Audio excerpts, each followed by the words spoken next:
Trading में लाखों लोग बर्बाद होते हैं, लोन का भी पैसा ट्रेडिंग में डुबा देते हैं। ऐसे मैंने कई सारे लोग देखे हुए हैं। 1-2 लोग यूट्यूब पे भी अवेलेबल है। एक कुमार अरविंद करके थे, अरविंद उनका नाम था, जो कि लोन का सारा पैसा उन्होंने डुबो दिया।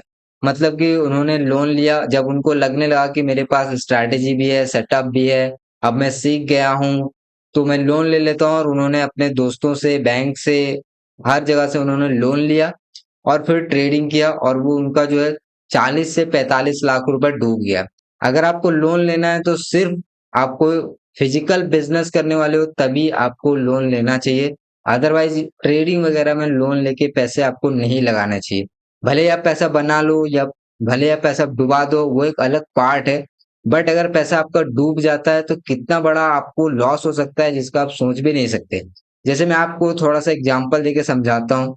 जैसे मान लीजिए आपने कोई भी फिजिकल बिजनेस के बारे में सोचा है, कोई भी आपने फिजिकल बिजनेस के बारे में सोचा है, चाहे आपने कोई भी स्टोर ओपन करना है, चाहे आपका कोई भी मैन्युफैक्चर यूनिट डालना है, कुछ भी आप मैन्युफैक्चर करना चाहते हैं, प्रोडक्ट बनाना चाहते हैं, सर्विस देना चाहते हैं, और उसके लिए आपके पास पैसे नहीं है, और आप बैंक से लोन लेते हैं या कहीं से भी लोन लेते हैं, और आप मान के चलिए वो बिजनेस फेल हो जाता है, या फिर आप उस बिजनेस को चला नहीं पाते हैं। ऐसे केस में आप बिजनेस में फेल हो गए, तो आपका जो पैसा है लोन का वो आप कैसे देंगे? या तो स्टोर आपने जहाँ पे लिया था या फिर जो भी था उसको बेच सकते हैं। जो भी आपने मटेरियल यूज किया था वो मटेरियल को आपने सेल करके जो लोन का पैसा है उसको आप पेमेंट कर सकते हैं।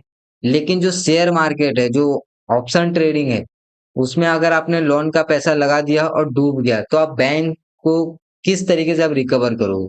या तो ना तो आपके पास कोई भी फिजिकल एसेट है जिसको आप बेच के आप बैंक का जो पैसा है उसको आप वापस कर पाएँ, और बैंक्स आपको इतने टॉर्चर करते हैं ईएमआई वाले, जो जिसका कोई भी हद नहीं है। और भी ऐसे बहुत सारे लोग मैंने देखे हैं जो कि बैंक से पैसे ले लेके, मतलब लोन ले लेके ट्रेडिंग किया और जो है पैसा डुबा दिया, और उनके जो बाद में बैंक वाले चक्कर काटते हैं, बैंक वाले आपके घर पे आते हैं, बैंक वाले आपको मतलब सुनाते हैं अजीब, आप समझ सकते हैं कि कितना गाली-गलौज वो लोग करते हैं। तो ऐसी चीज़ें आपको नहीं करना चाहिए कभी भी लोन के साथ, तो ट्रेडिंग तो बिल्कुल भी नहीं करना चाहिए। अब अगर आपको ट्रेडिंग करना है तो अपने पैसों से करिए, और अपने पैसों से करिए तो उस पैसे से करिए जो कि रिस्क फ्री पैसा हो।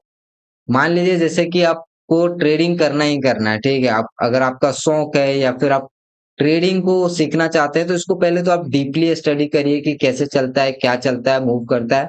आपको 3 साल, तो मेरा जो एक्सपीरियंस अभी जो बोलता है कि ज़्यादातर जो लोग अभी मैंने जिनको जिनके बारे में बताया कि जो लोग भी लोन लेके पैसे डुबाए हैं, वो 1 से 3 साल में उनका सारा पैसा डूब चुका है। तो ये जो टाइम पीरियड होता है 1 से 3 साल, वो केवल लर्निंग का पीरियड होता है।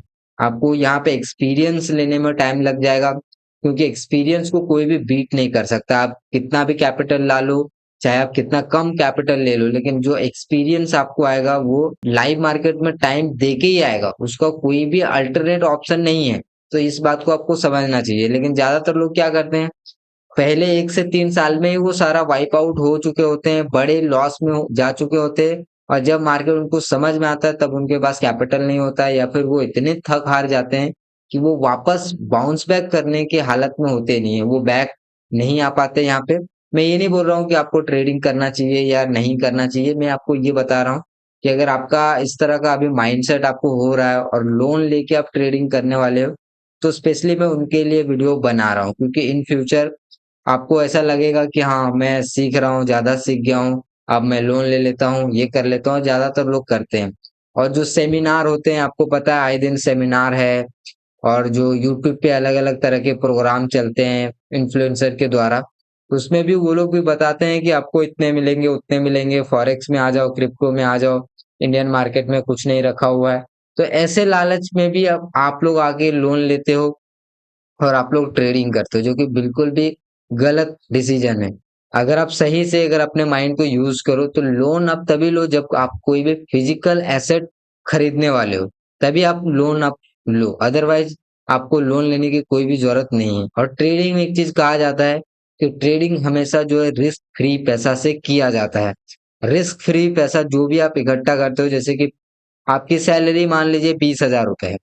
₹20,000 में आपको लगता है कि मैं ₹2,000 निकाल के रखता हूँ, 2-2 हज़ार रुपए निकाला और इस तरीके से आपने 10,000 या ₹20,000 इकट्ठा किया, और उससे आपको ट्रेडिंग करना चाहते हैं, ट्रेडिंग सीखना चाहते हैं तो वो कर सकते हैं। क्यों? क्योंकि वो पैसा आपको डूब भी जाएगा तो आपको आपको कोई भी रिग्रेट नहीं होगा, क्योंकि आपने ऑलरेडी पहले से ही उस पैसे को निकाल दिया है, रिस्क फ्री कर दिया है।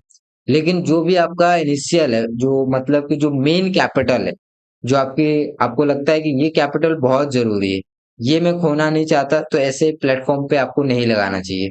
वैसे कैपिटल को हमेशा एसेट क्लास बिज़नेस में आप लगाओ, चाहे आप उस पैसे को अपने पास सेफ रखो या फिर एफडी करो या फिर कुछ भी करो, लेकिन उस पैसे के साथ छेड़छाड़ नहीं होनी चाहिए। तो लोन लेकर ट्रेडिंग आपको नहीं करना चाहिए, यही मेरा मैसेज है इस वीडियो में। तो आई होप कि आपको ये वीडियो आपको पसंद आया होगा। वीडियो पसंद आया तो लाइक करिए। मिलते हैं अगले वीडियो में, तब तक के लिए बहुत-बहुत धन्यवाद।